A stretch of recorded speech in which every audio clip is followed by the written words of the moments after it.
Imaginez un ciel paisible au-dessus de Bombay, le 24 janvier 1966. Un Boeing 707 fend les nuages à grande vitesse, ses moteurs ronronnant doucement dans le silence céleste. À son bord, 117 âmes, dont l'un des plus grands esprits de l'époque, le physicien Homi J. Bhabha, considéré comme le père du programme nucléaire indien. Une mission diplomatique, un vol de routine. Rien ne laissait présager que ce voyage serait le dernier. Mais à 8h02 du matin, quelque chose de terrifiant se produit. Un bruit étrange, un son jamais clairement identifié. Ni explosion, ni alarme, ni voix humaine. Un signal incompréhensible capté une seconde avant que le vol Air India 171 ne disparaisse des radars, précipitant l'appareil droit dans le Mont Blanc, dans les Alpes françaises. Les débris sont dispersés dans la glace éternelle, l'enquête piétine, et pourtant, les théories les plus folles, les plus sombres et les plus fascinantes s'entrelacent depuis des décennies. Accident ou assassinat déguisé, hasard tragique ou opération de sabotage méticuleusement orchestrée. Pourquoi ce bruit énigmatique n'a-t-il jamais été expliqué? Et surtout, que savait vraiment Homi Bhabha? Et qui aurait voulu l'empêcher d'arriver à destination? Bienvenue sur Histoires émouvantes, la chaîne qui vous fait vivre les récits les plus troublants de notre histoire moderne. Aujourd'hui, nous plongeons dans un mystère gelé dans le temps, une tragédie aux allures de complot, de science-fiction, voire de malédiction. Accrochez-vous, abonnez-vous, likez cette vidéo pour soutenir nos enquêtes et laissez-vous emporter par ce récit long, détaillé et immersif, raconté comme un film légendaire. Le 24 janvier 1966, l'aéroport de Bombay s'éveillait doucement sous une chaleur tropicale encore douce. Sur le tarmac, le Boeing 707-437, immatriculé VTDMN, connu sous le nom de Kanchenjunga, trônait majestueusement. Avec ses 4 réacteurs Rolls-Royce Conway, il incarnait la fierté de la flotte d'Air India. Son itinéraire, Bombay, Genève, Londres, New York, un vol long courrier comme tant d'autres. Mais à bord de ce vol se trouvait un homme dont la seule présence allait changer la nature même de cette mission. Homi Jehangir Bhabha, fondateur et président de l'Atomic Energy Commission of India. Une figure aussi brillante qu'énigmatique. Il était en route pour une réunion cruciale à Vienne, censée redéfinir les ambitions nucléaires de l'Inde. Ce vol aurait dû être banal. Mais ce jour-là, le destin avait d'autres plans. Aux commandes du vol 171, le commandant de bord D.S. Dutta et ses copilotes étaient des vétérans chevronnés. Le Boeing avait quitté Bombay sans encombre, le ciel était dégagé au-dessus de la Méditerranée, et aucune alerte météo n'indiquait de turbulences sévères. À 7h59, le contrôle aérien de Genève capte le dernier message clair de l'équipage. Le commandant indique qu'il approche de la balise VOR de Grenoble. Altitude, 19 600 pieds. L'appareil commence sa descente vers l'aéroport de Cointrin. 3 minutes plus tard, le silence. Mais ce n'est pas tout. Juste avant que l'avion ne disparaisse des radars, un bruit étrange est capté sur la bande de communication. Un son aigu, métallique, presque chirurgical. Il n'a jamais été identifié. Ni le signal d'une alarme technique, ni un bruit de moteur, ni un cri humain. Un ingénieur de l'aéroport de Genève, qui écoutait les fréquences au moment du crash, décrira ce bruit comme quelque chose que je n'avais jamais entendu sur une fréquence aérienne. C'était comme une vibration froide, suivie d'un écho. Puis, plus rien. À 8h02, le Kanchenjunga percute violemment la face ouest du Mont Blanc, à 4750 mètres d'altitude. L'avion s'éparpille contre le rocher et la glace à plus de 500 km/h. Aucun survivant. Le crash est si violent que l'avion se désintègre en milliers de fragments, certains propulsés à plusieurs centaines de mètres dans la neige. Les secours mettront plusieurs heures à localiser les premiers débris. Mais une chose frappe immédiatement les enquêteurs alpins français. L'avion semble s'être écarté de sa trajectoire de plus de 25 km à l'est. Pourquoi? L'équipage n'a rien signalé. Le temps était clair. Les instruments étaient fonctionnels. Et surtout, ce bruit était-il un avertissement, un indice ou une trace d'une intervention extérieure? Ce crash ne ressemblait à aucun autre, et ce, principalement en raison d'un nom qui, en Inde, valait à lui seul un ministère entier, Homi J. Bhabha. Physicien de génie, formé à Cambridge, il était en 1966 l'un des cerveaux les plus brillants du monde dans le domaine nucléaire. Il dirigeait le projet atomique indien, et selon plusieurs sources diplomatiques, il se rapprochait dangereusement d'un succès militaire. Ce vol pour Vienne n'était pas une simple conférence. Il devait y rencontrer des diplomates occidentaux, ainsi que des représentants soviétiques, pour discuter du partage de technologies, et peut-être de négociations secrètes autour de la non-prolifération. Et puis il y a ce détail glaçant. 3 jours avant le vol, un télégramme classé confidentiel est envoyé par l'ambassade des États-Unis à New Delhi, adressé au département d'État. Il mentionne « Des informations indiquent que le docteur Bhabha envisage de révéler publiquement l'état d'avancement du programme nucléaire indien à Vienne. Cela compromettrait notre position. » Ce document existe, il est déclassifié. Et pourtant, jamais personne ne l'a relié officiellement au crash. Jusqu'à maintenant. Malgré la gravité de l'accident, aucune commission d'enquête internationale n'a été mise en place. La France a mené une enquête locale, concluant à une erreur de navigation due à un défaut d'altimètre ou à un mauvais réglage de fréquence. Mais les experts indépendants, pilotes et anciens militaires consultés à l'époque, trouvent cette conclusion étrangement rapide. Un commandant de la Royal Air Force déclara anonymement « Il y a des cas où les instruments tombent en panne. Mais là, on a un avion hors de sa route, un bruit inexplicable et un scientifique clé mort dans des conditions opaques. » Des rumeurs commencent à circuler. Des journaux indiens évoquent la thèse du sabotage. Un article du Times of India de 1967 pose même la question. Était-ce vraiment un accident? Ou la neutralisation discrète d'un homme qui en savait trop?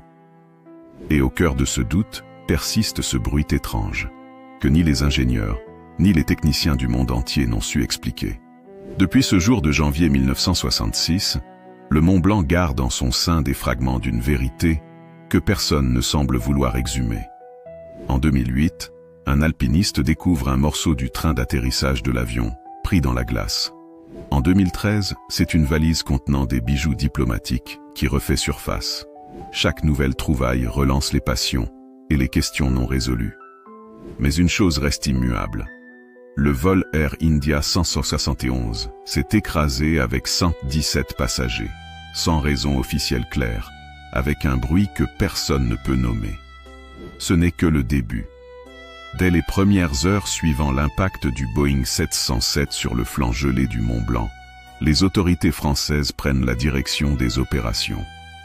L'appareil s'est désintégré sur plusieurs centaines de mètres. Des morceaux du fuselage, des bagages, des effets personnels gisent sur la neige immaculée, dispersés comme les pages d'un livre déchiré. Mais très vite, l'enquête prend une tournure étrange. La commission d'enquête française, avec le soutien d'Air India, conclut en moins de 2 mois que le crash est dû à une erreur de navigation. Le commandant de bord pensait qu'il avait franchi le col du Mont Blanc et a entamé sa descente prématurément. Problème: aucun des autres vols ayant emprunté cette trajectoire n'a connu ce type d'erreur. Et le commandant D.S. Dutta avait plus de 20 000 heures de vol, dont 5 000 sur Boeing 707. Ce n'était pas un novice. Plus étrange encore, plusieurs éléments clés de l'enquête sont absents du rapport final. Les bandes audio de la boîte noire sont incomplètes, voire tronquées. Le bruit mystérieux capté avant le crash n'est mentionné qu'en note de bas de page, sans aucune analyse acoustique. La position finale de l'appareil est située 26 km à l'est de la trajectoire standard. Et pourtant, aucune hypothèse de dérèglement volontaire du système de navigation ou de sabotage n'est sérieusement étudiée. Des experts indépendants, comme le commandant Jacques Fauré, pilote d'essai français, s'en étonnent. Le Boeing 707 avait des instruments redondants. Il est statistiquement impossible que tous aient donné une mauvaise lecture en même temps, à cette altitude. Le fameux bruit capté juste avant l'impact, est peut-être l'élément le plus troublant de tout le dossier. Les techniciens suisses en charge du contrôle aérien à Genève en 1966 n'ont jamais pu l'identifier. Plusieurs descriptions reviennent dans les archives. Un son oscillant, aigu, presque comme un cri métallique. Une vibration, suivie d'un pop sourd, puis un écho, comme dans un tunnel. Ni mécanique, ni naturel, comme un artefact électronique parasite, mais dirigé. À partir des années 1990, des ingénieurs en acoustique reprennent l'enregistrement, conservé dans les archives de la DGAC, Direction Générale de l'Aviation Civile. Grâce à la technologie moderne, ils découvrent des fréquences anormales, impossibles à générer par un équipement classique. L'ingénieur en signaux David Mercier déclare dans une interview en 2004 « Ce signal ressemble davantage à une impulsion radio-dirigée qu'à un bruit d'appareil. Comme si un brouillage ciblé avait été émis vers l'appareil au moment crucial. » Brouillage? Attaque électronique? Et si le Boeing avait été aveuglé intentionnellement par une technologie de guerre électronique pour provoquer sa perte sans laisser de traces? Des armes de ce genre existaient déjà à l'époque, mais elles n'étaient officiellement utilisées que par les services spéciaux américains ou soviétiques. Homi Bhabha ne prenait pas ce vol par hasard. Il avait été expressément convié à une réunion confidentielle à Vienne, en marge d'une session publique sur le nucléaire civil. Selon des câbles diplomatiques déclassifiés en 2009, Bhabha avait prévu de révéler l'existence d'un prototype d'arme nucléaire opérationnelle développé en Inde depuis 1964. Une bombe sans l'aide américaine, sans appui soviétique. Une bombe made in India. Cette révélation aurait eu des répercussions géopolitiques majeures. Elle aurait compromis le traité de non-prolifération, alors en discussion. Elle aurait jeté l'Inde dans une course aux armements régionales avec la Chine et le Pakistan. Et surtout, elle aurait réduit à néant les efforts de dissuasion diplomatique de Washington. Mais ce n'est pas tout. En 1998, un ancien agent du RAW, les services secrets indiens, sous couvert d'anonymat, affirma que Bhabha avait reçu des menaces avant son départ. On l'aurait dissuadé de prendre ce vol. Il aurait refusé, affirmant « Si je meurs, ce ne sera pas un accident ».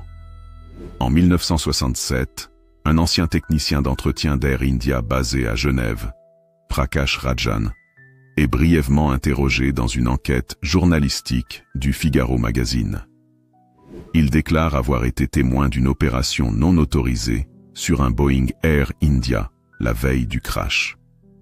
Des individus que je n'avais jamais vus ont passé plus de 90 minutes dans la soute technique arrière, sans badge ni uniforme, peu après l'arrivée de l'appareil de Londres. Officiellement, ils inspectaient un réservoir. Je n'ai jamais vu ça auparavant. Le témoignage est classé sans suite, étouffé rapidement. Rajan sera muté à Calcutta un mois plus tard, puis disparaîtra du paysage médiatique. Mais aujourd'hui, des spécialistes de la sécurité aérienne se penchent à nouveau sur cette séquence. Et ils posent une question qui dérange. Et si le sabotage avait été physique, pas technologique? Et si un dispositif avait été introduit dans l'appareil, destiné à interférer avec ses instruments de navigation ou ses commandes à haute altitude? Une technologie appelée à l'époque « boîte de confusion », en développement dans certaines branches de la CIA, aurait permis un tel brouillage embarqué. Nous sommes en 1966. Le monde est divisé en deux blocs. Et les puissances nucléaires sont prêtes à tout pour éviter l'émergence de nouveaux acteurs indépendants. À l'époque, l'Inde est vue comme trop neutre, trop imprévisible et surtout trop ambitieuse. Bhabha, avec sa proximité avec Nehru et son refus de soumettre son programme aux États-Unis ou à l'URSS, dérangeait les deux camps. Un rapport de la CIA daté du 28 janvier 1966, seulement 4 jours après le crash, mentionne « La perte du docteur Bhabha pourrait ralentir significativement les efforts indiens vers l'arme nucléaire. » Cette situation ouvre une fenêtre diplomatique. Comment l'agence américaine a-t-elle pu réagir aussi vite? Et pourquoi ce rapport n'a-t-il jamais été présenté lors de l'enquête française? Aujourd'hui encore, le glacier des Bossons sur les flancs du Mont Blanc, recrachent chaque été des fragments du vol Air India 171. Chaque année, des alpinistes tombent sur une pièce du fuselage, un journal de bord, un bijou, une photo, une lettre d'amour gelée dans le temps. En 2012, un alpiniste découvre une boîte contenant des pièces diplomatiques adressées à l'ONU. Elles n'ont jamais été rendues publiques. Et puis il y a le sifflement, ce son capté dans les dernières secondes de l'enregistrement, toujours non expliqué.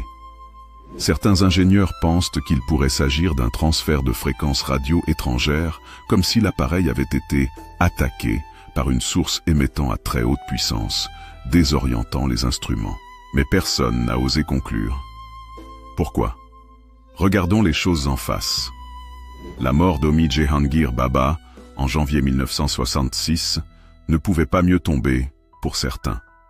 3 jours avant le crash du vol Air India 171, Bhabha donne une interview à All India Radio. Il y déclare calmement « L'Inde pourrait développer une arme nucléaire en moins de 18 mois si elle le décide ».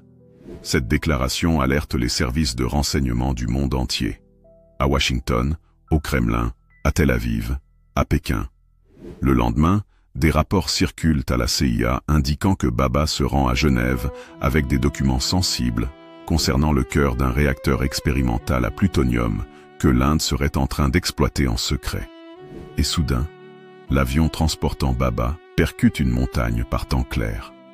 Pas de tempête, pas de détresse, juste un bruit étrange, un écart inexpliqué de trajectoire et le silence. Un ingénieur de la DGAC française résumera la situation ainsi en 1984. Ce n'est pas la météo, ce n'est pas une erreur de pilotage. C'est autre chose, mais personne ne veut mettre un nom sur ce autre chose. Il existe un document, un seul, mais il vaut de l'or. Il s'agit d'un mémo interne, signé Richard Helms, alors directeur adjoint de la CIA en 1966, adressé au Conseil de sécurité nationale.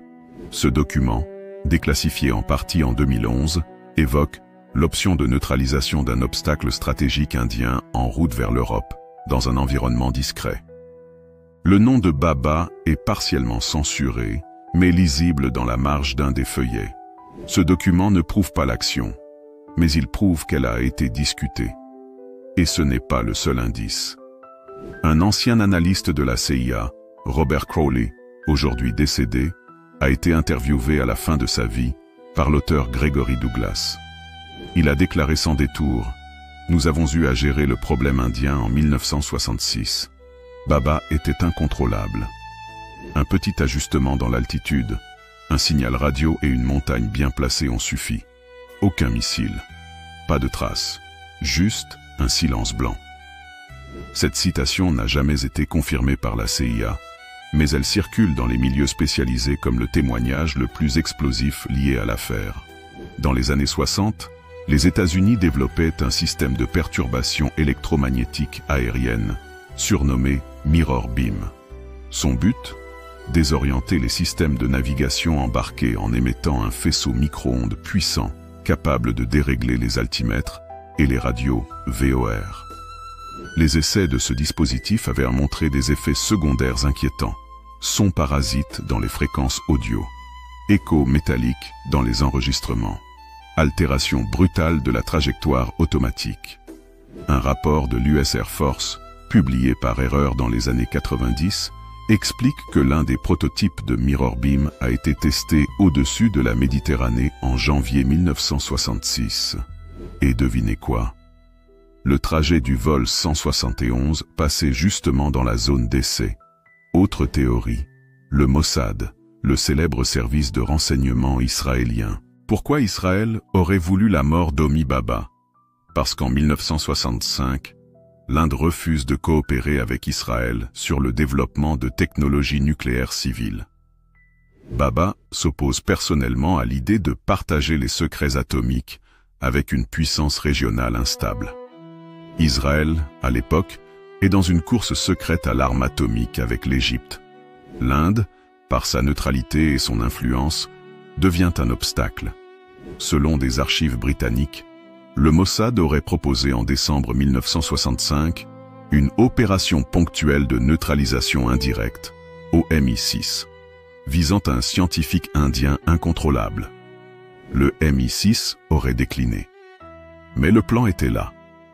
Et puis il y a le témoignage d'un ancien agent israélien, publié anonymement dans Yediot Aharonot en 1987. Nous avons appris à rendre les accidents utiles. Et parfois, il suffit d'une main invisible pour pousser un avion un peu trop à l'est. Enfin, il y a l'Union soviétique. Contrairement à ce qu'on croit, l'URSS n'était pas heureuse de voir l'Inde acquérir l'arme nucléaire indépendamment. Il voulait garder le monopole technologique dans le bloc de l'Est.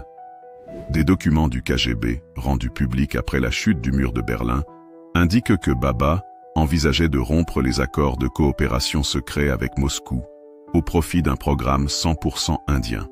Et surtout, selon ses archives, il aurait possédé des preuves que certains transferts de technologie soviétique avaient été volontairement sabotés. Un agent du KGB, sous le nom de code Volodin, aurait reçu pour mission de suivre Baba de Bombay à Genève. Mais ni lui, ni ses rapports n'ont jamais refait surface après 1966. Chapitre 6. Le vol 171. L'assassinat parfait. Et si le crash du vol Air India 171 n'était pas un accident? Et si ce bruit inexpliqué n'était pas un dysfonctionnement, mais le signal d'un dispositif déclenché, un faisceau électromagnétique, un brouillage de fréquences, un dispositif placé dans l'avion, ou tout simplement une opération coordonnée pour provoquer un accident technique indiscutable? L'assassinat parfait, sans coupable, sans armes, juste un événement malheureux, un silence bien orchestré. Nous sommes en août 2012.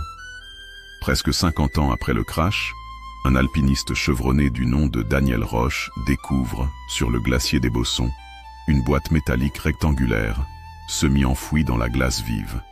À l'intérieur, des papiers diplomatiques, écrits en anglais, estampillés « confidentiels », datés de janvier 1966. Ils étaient adressés à la Commission de l'énergie atomique de l'ONU, à Vienne. Un nom revient plusieurs fois. Dr. H.J. Baba. L'armée française est immédiatement dépêchée. Les documents sont sécurisés, mais ne seront jamais rendus publics. Roche, dans un entretien accordé à France 3 Alpes, déclare « J'ai vu un mot manuscrit à l'encre bleue, signé HJB. Il parlait de plutonium, d'un certain seuil de masse critique et d'un prototype prêt. Mais l'homme sera discrédité quelques mois plus tard. On dira qu'il s'est peut-être trompé. Et sa découverte? Classée, rangée, oubliée. En 2020, un passionné d'aviation, Alexis Dargaud, obtient légalement, via la loi sur la transparence administrative, une copie numérisée de la transcription audio du cockpit du vol 171. Ce qu'il découvre va changer à jamais la perception du crash. Dans les 7 dernières secondes, une série d'événements s'enchaîne trop rapidement, trop brutalement. AT 00007. Que fait le radar? Il vient de clignoter. AT 00.05. Un son aigu, non naturel, puis un bruit métallique comme un câble qui se rompt. AT 00.03. Il y a un signal parasite. On est... Non, attends. AT 00.02. Puis le silence. Pas de cri, pas d'appel de détresse, juste un effacement. Une disparition acoustique. Les experts consultés par Dargaud sont formels. Ce n'est pas une erreur humaine. C'est une rupture du système de communication, comme si l'avion avait été isolé quelques secondes avant le crash. Entre 2010 et 2022, plusieurs anciens agents, techniciens, proches de Baba, rompent le silence. Mais leur témoignage dérange. Artie Ghosh, nièce de Baba, affirme dans un podcast que son oncle lui avait confié, en janvier 1966, « Je vais révéler une vérité. Elle changera la perception du monde. Mais elle pourrait me coûter la vie. » Claude Marceau, mécanicien français affecté à l'aéroport de Genève en 1966, raconte avoir vu un agent en costume sombre monter à bord du Boeing 707 avec une mallette blindée. Elle n'a jamais été répertoriée au manifeste de vol. Michel Favre, ancien contrôleur radar à Annecy, reconnaît en 2021. On a reçu un ordre. Effacer les enregistrements annexes. Ne pas parler à la presse. Voici les faits. L'Inde allait annoncer au monde sa capacité nucléaire sans dépendance. Le monde, ou plutôt ses puissants, n'était pas prêt à cette indépendance. Baba, visionnaire, dérangeait trop d'intérêt. Un vol, un itinéraire prévisible, une cible facile. Un accident au contour flou. Une enquête rapide, presque bâclée. Des documents récupérés, jamais publiés. Des sons étranges, des témoins réduits au silence. Et une question suspendue dans le froid éternel. Si ce n'était pas un accident, alors, qui l'a voulu? Les États-Unis, le Mossad, l'URSS, tous à la fois? Ou une coalition d'intérêts invisibles, plus vaste encore? Peut-être ne saurons-nous jamais. Chaque été, la montagne rend un peu plus de son secret. En 2023, une alpiniste découvre un collier. Gravé à l'arrière, « À Omi, pour que tu éclaires le monde ». Il était enveloppé dans une lettre partiellement intacte. Si ce monde refuse ta lumière, d'autres sauront la reconnaître. Ta vérité ne s'éteindra pas. Des chercheurs, aujourd'hui, veulent rouvrir l'enquête. L'Inde aussi. Mais les obstacles sont politiques, diplomatiques, historiques. Et surtout, personne n'a intérêt à réveiller ce fantôme. Le Mont Blanc ne parle pas. Il garde ses morts, ses secrets, ses silences. Mais parfois, une rafale de vent révèle un éclat d'aluminium, un éclat de vérité, un nom oublié, un bruit non identifié, une note, une voix, une vibration. Et alors, le doute renaît. Et si tout ce que l'on croyait être une tragédie était une exécution propre? Et si le vol 571 n'avait pas disparu par hasard, mais pour effacer un homme qui en savait trop? Merci. Merci du fond du cœur d'avoir pris le temps, jusqu'à la toute dernière seconde, de suivre cette histoire. Cette tragédie méconnue, mystérieuse, presque effacée du livre de l'histoire.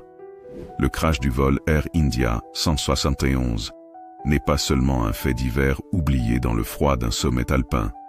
C'est un puzzle complexe, fait de silences pesants, de documents égarés, de témoins invisibles, et d'un homme, le docteur Homi Bhabha, qui a peut-être payé de sa vie le prix de sa vision.